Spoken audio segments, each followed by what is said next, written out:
A mesma história eu vi muitos anos depois em um filme de 1972, A Fúria do Dragão, em que o personagem interpretado por Bruce Lee, na Xangai do início do século passado, tenta visitar um parque da cidade e é impedido por um guarda que aponta o aviso em inglês e chinês, proibido para cães e chineses. Bruce Lee destrói o aviso a golpes de artes marciais, vingando assim o orgulho chinês ferido pela ocupação estrangeira. O isolamento em bairros exclusivos, em clubes exclusivos, era uma marca das administrações coloniais na África, na Índia e na China, e lembra hoje a relação de executivos de ONGs financiados por dinheiro estrangeiro na Amazônia e da alta burocracia do Estado com a população da região. Os colonizadores europeus, em um mundo dominado pelo racismo científico, acreditavam na supremacia de sua própria civilização diante dos povos aborígenes que dominavam. Os executivos das ONGs e das elites de Estado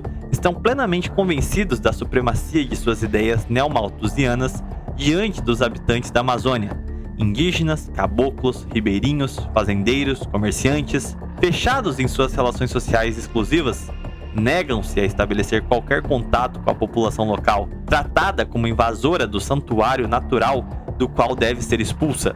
Limitam-se à convivência com lideranças cooptadas ao preço dos vastos recursos, públicos ou privados, que abastecem suas atividades. Em minha recente passagem pela Amazônia, vi casos em que representantes do Ministério Público se negam a receber produtores rurais ou a atender convites das câmaras municipais, enquanto comungam social e politicamente com as ONGs perseguidoras de pequenos produtores que tentam sobreviver em meio a muitas dificuldades. Para os financiadores estrangeiros das organizações não governamentais que atuam na Amazônia, o espaço amazônico deve ser proibido aos brasileiros, como era para os chineses na Xangai do século XIX. Na aplicação desse princípio, contam com a colaboração informal de agências e instituições do próprio Estado brasileiro. A interdição da Amazônia para os amazônidas é uma guerra que não está perdida, mas precisa do espírito e da indignação de um Bruce Lee para ser vitoriosa. Sejam bem-vindos para mais um vídeo aqui no canal O Saquarema. Enfim, eu posso trazer para vocês uma análise, uma recomendação geral dos principais pontos aqui do novo livro do Aldo Rebelo, Amazônia, a Maldição de Tordesilhas, 500 anos de cobiça internacional. Inclusive, gostaria de fazer um elogio logo aqui de cara, que o acabamento desse livro aqui tá nota 10, porque eu até me surpreendi quando chegou aqui em casa. E falando sobre as minhas primeiras impressões sobre o acabamento do livro, me cabe também aqui um agradecimento especial ao Tatu no Toco, que foi o viabilizador e me enviou de presente esta unidade aqui. Então eu tentei ler o quanto antes para poder fazer esse vídeo aqui. Então, sem ficar enrolando tanto, eu gostaria de ir para o conteúdo, que tem bastante coisa para falar sobre esse livro aqui. E já digo de antemão, para mim esse aqui deve ser um dos livros paradigmáticos aqui da nossa década, provavelmente em nossa visão daqui a algumas décadas. Assim como hoje nós vemos com bastante espanto o descaso que se teve na abertura política nos anos 90 para com a expansão de entidades não governamentais, o poder do capital estrangeiro, da interferência, a ingerência estrangeira sobre o Brasil, feita de maneira com que as autoridades públicas dos anos 90 ficassem atônitas, não fizessem nada, pareciam até colaborativas com esse tipo de interferência. Eu acredito que esse tipo de diagnóstico aqui tenha o mesmo peso do que aqueles livros que nós tivemos na década de 90, a época de demarcações de reservas ambientais, reservas indígenas, a qual muitos militares, através da Biblioteca do Exército, né, eles fizeram avisos e apontaram algumas picaretas e os perigos geopolíticos daquelas atividades, enquanto o poder público se via prostrado. Este livro aqui, eu digo com pesar, que ele me passou o mesmo ar sintomático. Então, creio que esse livro aqui vai ser importante para as próximas décadas, a gente refletir sobre o que nós estamos fazendo agora, diante das ingerências internacionais sobre a Amazônia. Eu espero que nós possamos olhar no futuro e pensar, bom, foi graças a livros como esse que nós pudemos tomar uma posição e impedir a periferização completa do Brasil, que a gente passasse por um século da vergonha. No pior dos cenários, nós estaremos no século da vergonha pensando, nós fomos avisados em livros como este aqui.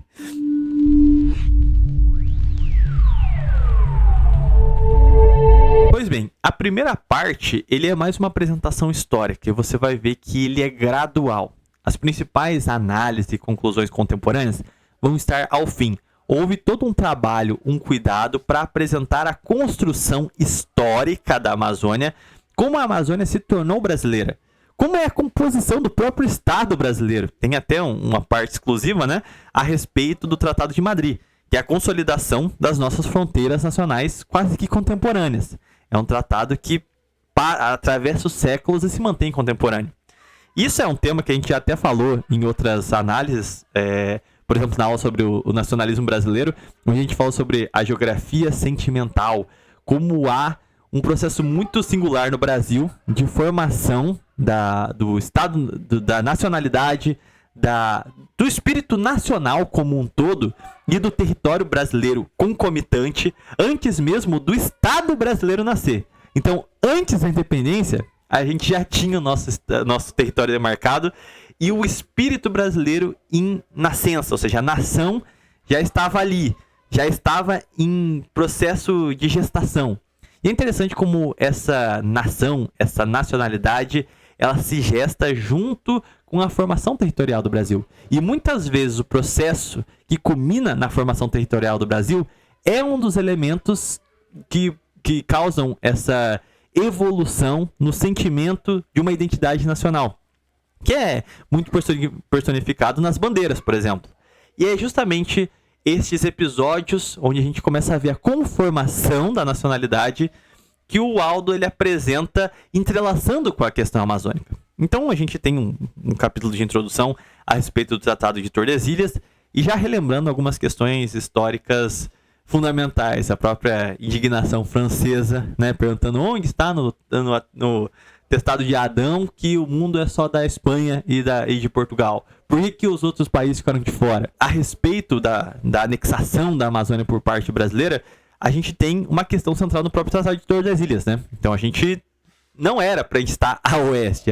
O Tratado de Tordesilhas previa um território razoavelmente pequeno comparado com o que nós temos em totalidade hoje, né? E o que possibilitou a nossa expansão foi justamente a questão da União Ibérica, uma vez que houve a unificação das coroas, o mundo dividido entre Portugal e Espanha é unificado. Então, os luso-brasileiros não têm qualquer limitação de transição nesse território. É aí que o nosso sertanismo se aflora e agora sem mais as limitações dos tratados que dividiam Portugal e Espanha.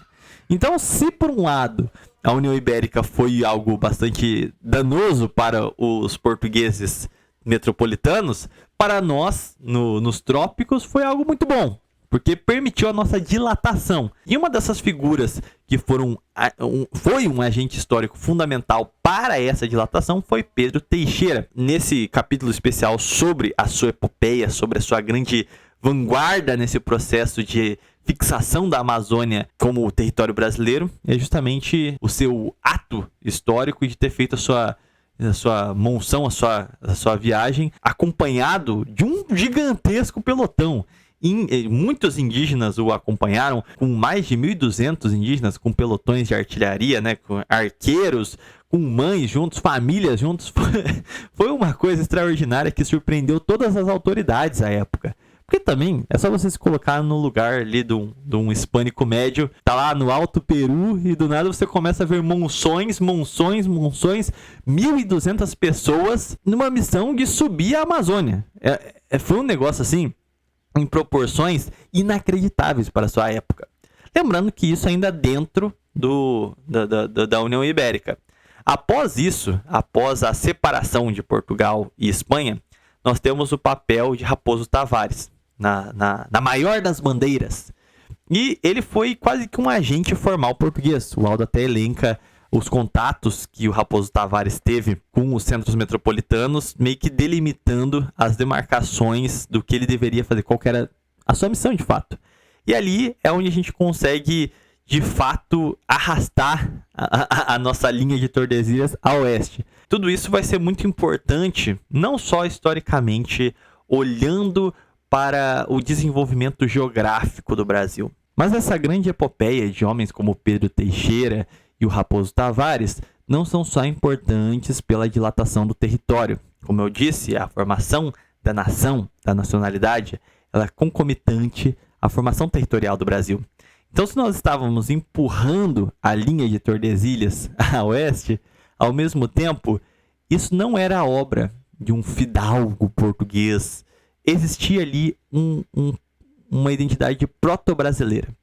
Porque os fundamentos que possibilitaram o empreendimento e o sucesso dessas missões foi justamente a presença indígena e a do clero. O indígena, ele é o elemento nativo. Ele é literalmente o facilitador, o cara que possibilita o empreendimento. Um português nunca conseguiria ter domínio sobre os trópicos, tal como tiveram, sem ter se indianizado. Tanto em área biológica, nas famílias que se formaram, os mestiços, os primeiros brasileiros, propriamente falando, como também nos hábitos, mesmo aqueles que nasceram na metrópole, mas aqui, de fato, se enraizaram, se tropicalizaram, se indianizaram. A presença indígena nessas missões foram fundamentais para guiar, para justamente dar sobrevida e garantir o êxito dessas missões. E, por outro lado, o clero, ele é a figura condensadora que possibilitou a lusitanidade. Tem um vídeo agora no Clube de Membros, que é a análise do livro O Mundo que o Português Criou, onde a gente comenta um pouco mais profundamente sobre isso.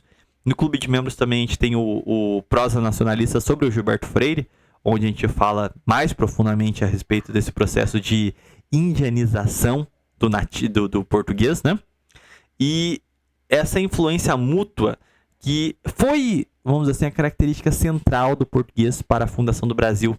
Essa capacidade de se indianizar, mas sem perder o esteio central de sua ação colonizadora, que era a sua fé.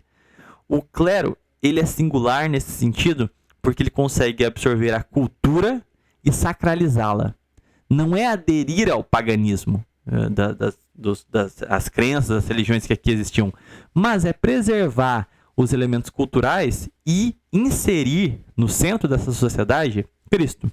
A partir dessa ação do clero, ou seja, o indígena como facilitador, um possibilitador da fixação do território e, em casos como os que a gente está citando, assim, de possibilitar grandes missões território adentro, grandes epopeias sertanistas, o clero é o grande elemento fixador, mantenedor desses empreendimentos. Como que você vai fundar vilas? Como que você vai fazer esses povos nativos dispersos querendo ter um grau de unidade? É só através da dilatação da fé, Camões, né? Dilatação da fé e do império.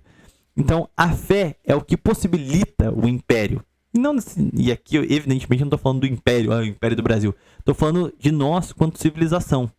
O surgimento do brasileiro não está nem no indígena puro, nem no português puro. Está justamente nessa capacidade de coexistência, da absorção da cultura nativa com os novos elementos de fé do elemento colonizador, criando algo que não é nem indígena, nem português, é brasileiro. Então, o que possibilita o surgimento dessa cultura luso-tropical é justamente, para além dessas grandes figuras que marcam a história com seus nomes, como Raposo Tavares, Pedro Teixeira, a presença, que muitas vezes é secundarizada, mas o Aldo valoriza e tem um capítulo exclusivo a isso, que é a presença dos indígenas e da cruz, da fé católica nesse sentido, para a fixação desses territórios. Evidentemente, eu não posso passar tópico a tópico, é um livro bem recheado nesse sentido. Mas outro ponto que me chamou a atenção foi a questão da diplomacia lusitana no Tratado de Madrid. E é uma grande honra, né, que um baiano foi um diplomata português, o que já mostra como o regime colonial português ele era muito singular. Você nunca vai encontrar a história de homens como Alexandre de Gusmão, que é o nosso grande pai da diplomacia, que nos dá as fronteiras que nós temos, logicamente, dando continuidade à tradição dos grandes homens que conseguiram criar marcos, que possibilitaram que Alexandre de Gusmão contestasse terras a oeste como brasileira, mas é muito interessante você pensar que um brasileiro, um luso brasileiro nessa época, né? Mas um baiano foi justamente o diplomata que fez tal tratado que nos dá a herança de um Brasil continental que nós temos hoje. Muito antes de nós nascermos quanto nação soberana, nós já tínhamos essas fronteiras. E é bem interessante a forma como nós percebemos a interconexão das missões de Pedro Teixeira, de Raposo Tavares, do papel dos indígenas, do clero, para a consagração, para que fosse possível um brasileiro como Gusmão conceber as fronteiras atuais do Brasil de forma bastante pacífica, de modo que foi tão grandiosa a sua obra que mesmo cá, caminhando aí para daqui a pouco 300 anos do tratado, muito pouca coisa tendo sido revista. É um tratado que perpassa a história de fato. Prosseguindo ainda no século XVIII, né, nós temos a importância do gabinete de Pombal, a liderança política de Pombal para a Amazônia brasileira, onde o seu irmão, né, o Francisco Xavier, é colocado como governador do Grão-Pará, e a partir da governança de Francisco Xavier que nós temos o maior enfoque devido aos perigos geopolíticos que se apresentam nas Guianas, na fronteira com uma área vastamente despovoada e em risco de invasões, de incursões estrangeiras por parte de holandeses, ingleses, franceses. Era uma zona extremamente sensível e aquela época, hoje ainda é sensível, mas imagine como foi para Francisco Xavier chegar lá e descobrir que você tem homens a seu dispor para toda aquela fronteira colossal, com uma infraestrutura precaríssima, um ambiente intransponível, coisa de 150, 170 cabeças. Foi uma missão hercúlea, tremenda, você conseguir criar fortificações, protetorados para que você pudesse evitar incursões estrangeiras. E homens como Francisco Xavier, que foram colocados dentro de uma política de Marquês de Pombal, conseguiram cumprir o seu papel, que parecia uma missão impossível, de proteger a integridade brasileira frente a ameaças estrangeiras em um período muito mais precário do que nós temos materialmente hoje, né? Então a gente tem, inclusive no livro, se elenca ali que muitas dessas fortificações perpassam tempo e ainda se mantêm como marcos até hoje na região. E é a partir daí também, na necessidade de se expandir o efetivo de braços armados para a defesa das fronteiras nacionais, que você tem projetos de construção de escolas para os indígenas na região, para que eles sejam assimilados à sociedade luso-brasileira, para ajudar nessa grande missão que é a proteção das fronteiras nacionais. Então você já vê ali, no século XVIII, uma política pública, a gente pode dizer, de assimilação dos nativos como cidadãos brasileiros, como integrantes dessa nação que se formava, para a proteção e manutenção das fronteiras. E o último ponto que eu gostaria de elencar, que eu achei também bastante importante, porque é uma mensagem, quase que uma mensagem no tempo, do passado para o presente, é as posições e o insight que o Aldo teve ao retratar a cabanagem. Evidentemente, ele vai falar sobre o contexto em que a cabanagem se organizou, os impactos que ela teve, mas o principal ponto que propiciou tal evento foi a perspectiva de um desprestígio, de um abandono por parte do governo central do Brasil. Uma região que ela carecia por uma extrema desigualdade social, entrando em um recesso econômico, uma perca de influência política e econômica, e diante desse cenário de descaso, a população civil, tanto as elites quanto as populações mais pobres, se viram numa situação onde não havia outro cenário senão a revolta. E a questão que fica é, quando a gente inviabiliza toda a região norte do Brasil, quando a gente permite que continue a se proliferar os piores indicadores no que diz respeito à saúde, à educação, à segurança, o que a gente está esperando daquela região? Uma nova cabanagem? Isso eu achei muito interessante, o ponto que ele levanta. Porque revoltas, como as que nós vimos, pipocando em todo o Brasil no século XIX, no período regencial, e em outros momentos também, não são frutos de uma birra das populações locais, mas refletem um profundo descaso sistemático de uma inanição do poder público. E hoje que nós temos muito mais condições do que quando éramos um país recém-independente, nós conseguimos entregar condições de insalubridade semelhantes há 2 séculos atrás. Então, assim, eu percebi que esse episódio, esse capítulo a respeito da cabanagem é quase como um grande momento de colocar a mão na consciência a respeito da nossa responsabilidade histórica com os povos amazônicos também. As populações do Pará, do Amazonas e toda essa parcela da população que é completamente estrangulada pelos poderes públicos, não tem acesso a qualquer condição de desenvolvimento, a infraestrutura, a condições mínimas de educação e de saúde, mas que o poder público só se faz presente para a burocracia, para marginalizar essas pessoas, exatamente o que a gente espera delas. Senão que elas se tornem os protagonistas de uma nova cabanagem. Encerrando aqui a nossa questão sobre a formação material e social da Amazônia, a gente tem capítulos que vão no sentido de apresentar os ataques à Amazônia brasileira, a cobiça à Amazônia brasileira.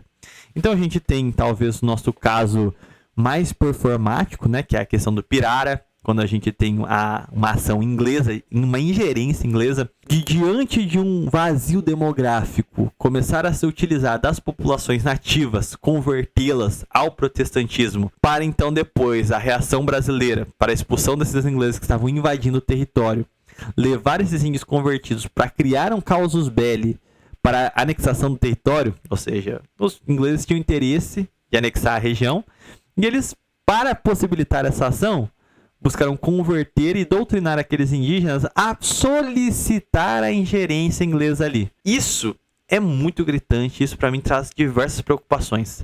Desde no que diz respeito à presença de ONGs estrangeiras na Amazônia e sobre essa ideia de que o Brasil busca o extermínio de povos indígenas, isso cria uma série de precedentes para ingerências internacionais, como também diz respeito à desfiguração religiosa do país também tem um potencial perigo, porque um dos esteios da fixação da povoação do Brasil foi a unidade da Igreja Católica. Eu me pergunto quais são os efeitos geopolíticos ao nós termos essa elevada descatolização do país e, ao mesmo tempo, estas forças religiosas diversas também chegando à Amazônia. A questão do Pirara traz uma série de questões, mas que evidenciam como é o modus operandi há mais de um século já, né? Já estamos marcando os 2 séculos das potências dominantes, os países centrais, para atacar as nossas posições na região. Também são apresentados os projetos da criação de um enclave americano escravista na Amazônia.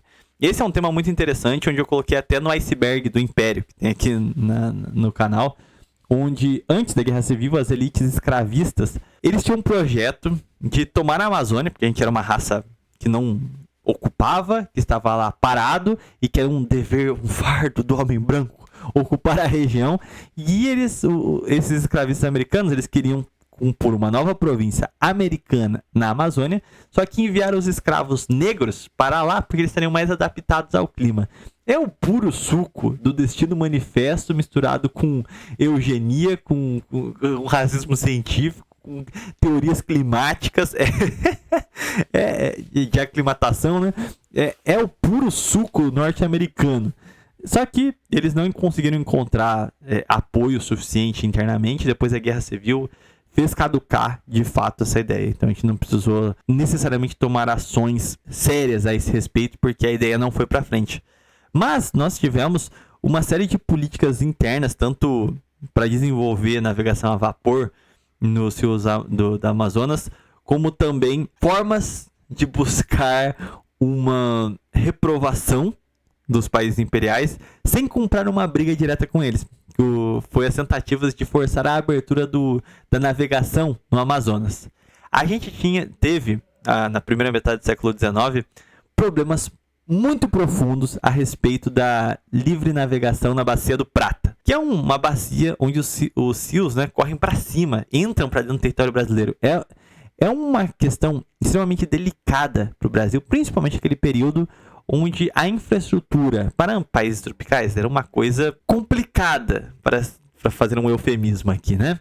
Então, a gente teve que dar atenção ao longo de todo o século XIX, mesmo parte do século XX, à questão da Bacia do Prata. E nós não podíamos ter outro flanco aberto na Bacia do Amazonas. As preocupações de Dom Pedro II viravam no sentido que era uma terra muito despovoada e ele já olhava para a Guerra do Ópio na China e sabia que a livre navegação nos seus chineses foi o que permitiu o levante de portos e fortificações que permitiram depois a contestação e a fragmentação da China. Uma região tão delicada e vazia quanto a região norte do Brasil, a gente não podia se dar ao luxo de permitir a navegação, porque existia uma grande pressão norte-americana que falavam sobre as potencialidades e as riquezas econômicas que poderiam ser extraídas da Amazônia brasileira.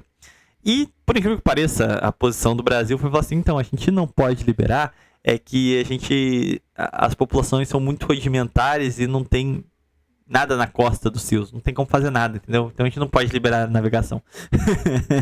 Mas o que o Aldo não apontou, mas eu cheguei a fazer um trabalho a esse respeito, que foi justamente as parcerias que o Estado brasileiro, diante das pressões inglesas e francesas também para a navegação no Amazonas, o Estado começou a adotar uma política para estimular a navegação a vapor e fizeram até mesmo um consórcio com o Barão de Mauá, que chegou por algumas décadas a estabelecer a navegação a vapor na bacia amazônica para fazer translado de comércio até o Peru. Eu achei muito interessante isso, porque foi uma ação pública diante de uma necessidade. Estavam pressionando o Brasil de tal forma que, se nós não fizéssemos usufruto da navegação, eles iriam impor a navegação à força. Então a gente teve que desenvolver a navegação a vapor ali.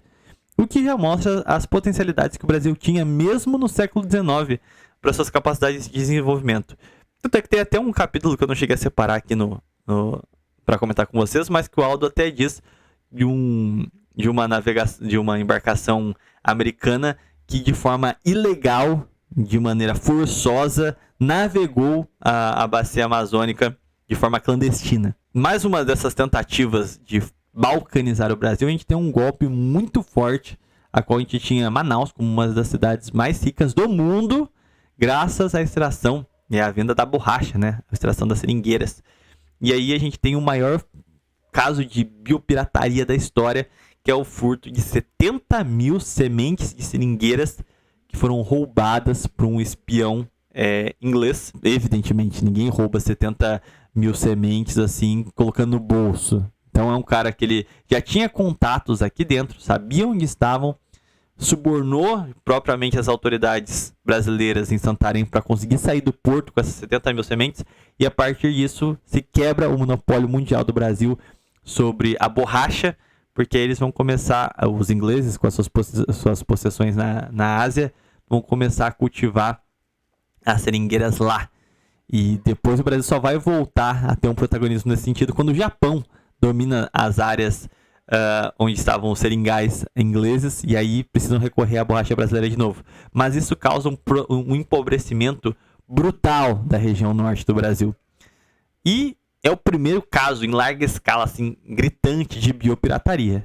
Assim, não que seja alguma novidade, né? A Inglaterra ser um país de piratas, sorrateiros, aves de rapinas, né? Os Estados Unidos também não é muito diferente, né? Filho de peixe, peixinho é. E o último ponto que eu gostaria de elencar sobre as tentativas de criar enclaves, de criar causos sobre a Amazônia, nós temos a questão do Acre. E eu achei muito interessante que foi a posição do Brasil de tentar mediar uma situação. A Bolívia havia perdido a sua saída para o mar pelo Chile. Uma das argumentações utilizadas pelos chilenos é que ela era majoritariamente povoada por chilenos, e as regiões que dizem respeito ao atual Acre do Brasil já era vastamente populada por brasileiros. Então a Bolívia temia que uma contestação de mesmo tipo ocorresse. Sendo que o Brasil ele não tinha tantas pretensões assim de se mostrar uma potência agressiva contra a Bolívia. Só que a saída que os diplomatas e o governo boliviano encontrou para tentar resolver essa situação foi chamar uma empresa anglo-americana na região, que teria amplos poderes, inclusive de ter forças armadas ao seu dispor para a defesa do território. Seria um enclave no meio da Amazônia, em fronteira com o Brasil. Aí o Brasil, sim, começou a se impor perante a Bolívia que isso seria inadmissível. Inclusive, né, nós temos um gaúcho liderando um exército de cearenses para a tomada, uma revolução para uma tomada do Acre. E aí sim, a questão do Acre se torna uma questão brasileira. Mas nem era do nosso interesse, a princípio, a anexação do Acre. Ou seja, a Bolívia, por medo, acabou perdendo o Acre. E assim, só para que a gente possa não se delongar em cada um dos capítulos, tanto é que o Aldo ele colocou capítulos curtos, mas enumerando cada um deles para que você possa ir aos poucos se aprofundando na história da Amazônia.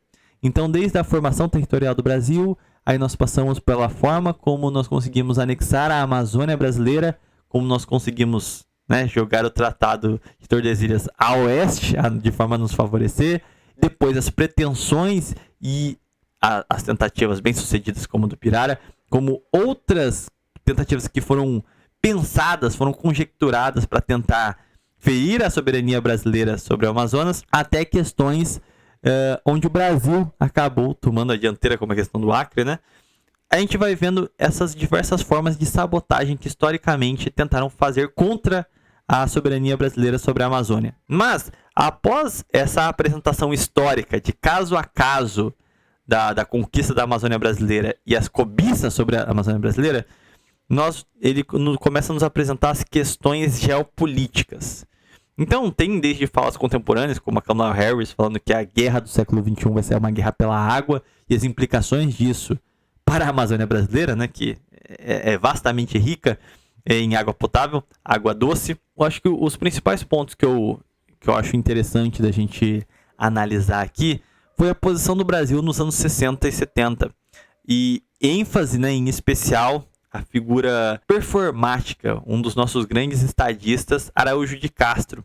E também a política do João Goulart, que era a política dos 3Ds na ONU, né? Era uma completa oposição ao que os países imperiais queriam, que era o congelamento do poder global. O que o Araújo de Castro ele conseguiu, em especial, foi articular com os países em desenvolvimento uma oposição e uma garantia do desenvolvimento nacional e o não congelamento do poder global. Nisso, nós temos na Conferência de Estocolmo, né, que foi a delegação da ONU sobre o meio ambiente, a primeira delas, salvo engano, em 72, onde você tem o Aldo sempre fala sobre ela em entrevistas, que é a respeito do meio ambiente para quem? O clima úmido para uma cobra é bom, para um camelo ele preferia que fosse deserto. A questão é, o meio ambiente para quem? Para o homem. Então, se é para nós humanos, precisamos conciliar meio ambiente e desenvolvimento. Não tem como a gente aderir a essa política de santuarismo. Tudo é intocável. Quem desmatou, destruiu, se desenvolveu, desenvolveu. Quem não se desenvolveu, não desenvolve mais. E aí isso estava em conjunto também com as políticas de não proliferação de armas nucleares. Nossa chancelaria era de alto nível, priorizava seus interesses nacionais. Infelizmente, aparentemente estamos longe dessa realidade tal como tínhamos. Através de Araújo de Castro e de toda aquela geração dos anos 60 e 70, nós temos um marco de como nós podemos voltar a nos posicionar visando o desenvolvimento nacional, mas em especial o desenvolvimento para o melhoramento das condições das populações amazônicas. O segundo ponto de questões geopolíticas que são elencadas é o grande complô, que há uma união, uma corrupção entre ONGs, ou seja, entidades não governamentais financiadas pelo estrangeiro, em relações muito promíscuas com poderes públicos, como o Ministério Público. E há um certo modus operandi nesse sentido, entre essas duas instituições, as ONGs estrangeiras e o Ministério Público, no que diz respeito a um poder distópico que consegue ser chancelado, consegue ganhar basicamente uma mobilização da opinião pública para justificar os seus desmandos, em um conluio com as ONGs.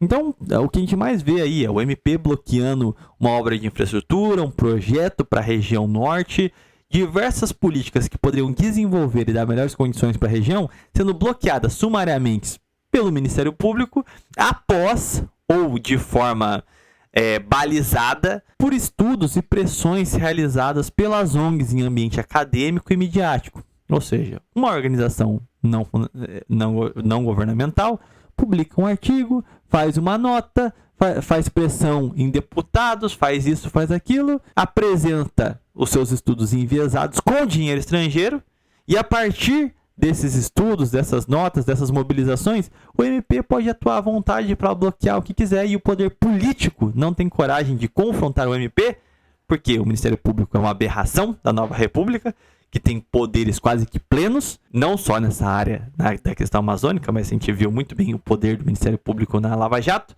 Mas a questão é que ele está chancelado por essas narrativas sociais, essas mobilizações da opinião pública, e aí o poder político se atrofia.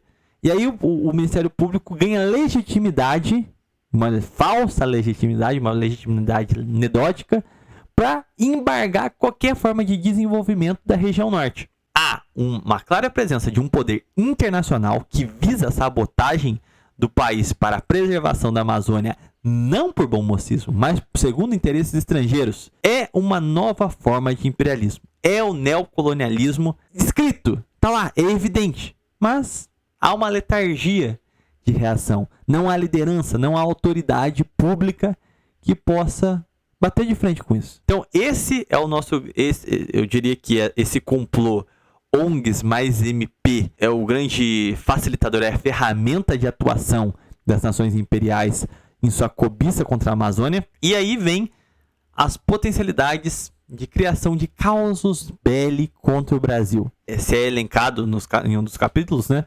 A questão da interferência ocidental contra a Iugoslávia na defesa do Kosovo.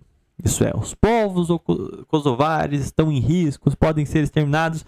Então, beleza, a OTAN pode interferir na Iugoslávia, pode pegar o princípio de soberania das nações, de autodeterminação, jogar no lixo para salvar os povos kosovares. A mesma coisa acontece na Amazônia por diversas justificativas.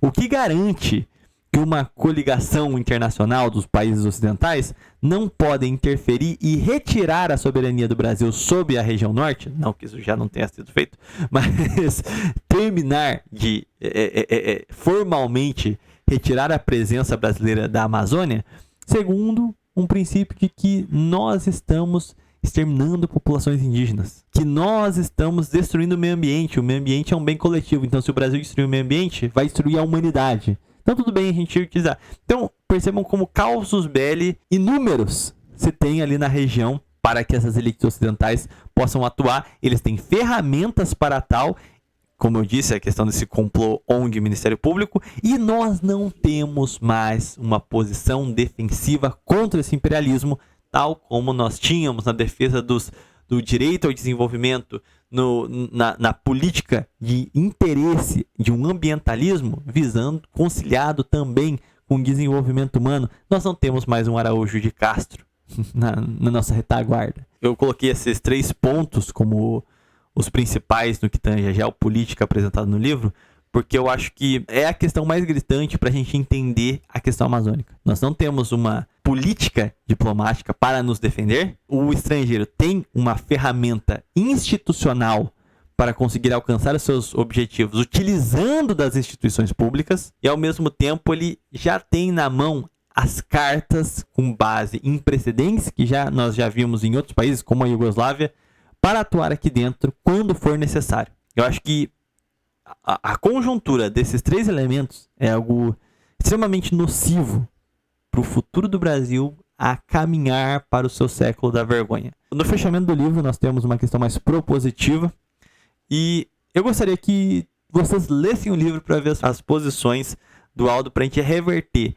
Mas eu acho que fica bem evidente que a necessidade de você ter uma política nacional de novo, de confrontamento entre o nacionalismo agressivo das nações imperiais contra o nacionalismo defensivo do Brasil, que visa resguardar o seu direito à soberania. Pois bem, é necessário ter um diagnóstico completo, tal como foi apresentado, das cobiças históricas sobre como nós consagramos aquele território como nosso e como a geopolítica moderna se impõe contra nós para que nós possamos estabelecer as nossas políticas para nos precaver desses males. Só através da conciliação de uma política externa defensiva, de uma política de desenvolvimento para a região norte, que tem os piores índices socioeconômicos do país, e uma estratégia de defesa para a região, haja vista o nível da cobiça e, lógico, a reintegração da soberania nacional, uma vez que nós temos esse regime igual o que ele cita no caso do filme do Bruce Lee, onde os brasileiros são como cachorros e nós não temos o direito de transitar no próprio território nacional, é um neocolonialismo declarado. Nós precisamos ter uma política integrada para justamente contornar todos esses problemas de ordem interna e externa. Tanto os flagelos sociais que nós temos devido a um abandono do Estado Nacional, como também uma precaução contra essas ingerências, essas guerras que, por enquanto, ainda são guerras híbridas, guerras indiretas, mas que, se nós não nos cuidarmos, nós veremos o mais franco imperialismo em terras amazônicas. Pois bem, esse aqui é o meu elencar dos principais pontos. Eu espero que eu tenha me feito claro aqui. Bom, se você gostou desse vídeo aqui, convido que você se inscrevam no clube de membros aqui do canal. Tem mais revisões de livros lá, tem o Prosa Nacionalista, tem uma série de vídeos exclusivos. E estamos crescendo bastante. Muito obrigado a todos que já assinam o clube de membros. Peço que vocês deixem um gostei. Se não forem inscritos, se inscrevam. O gostei e a inscrição é grátis. Então é isso. Eu vou ficando por aqui. Até o próximo vídeo live. Falou!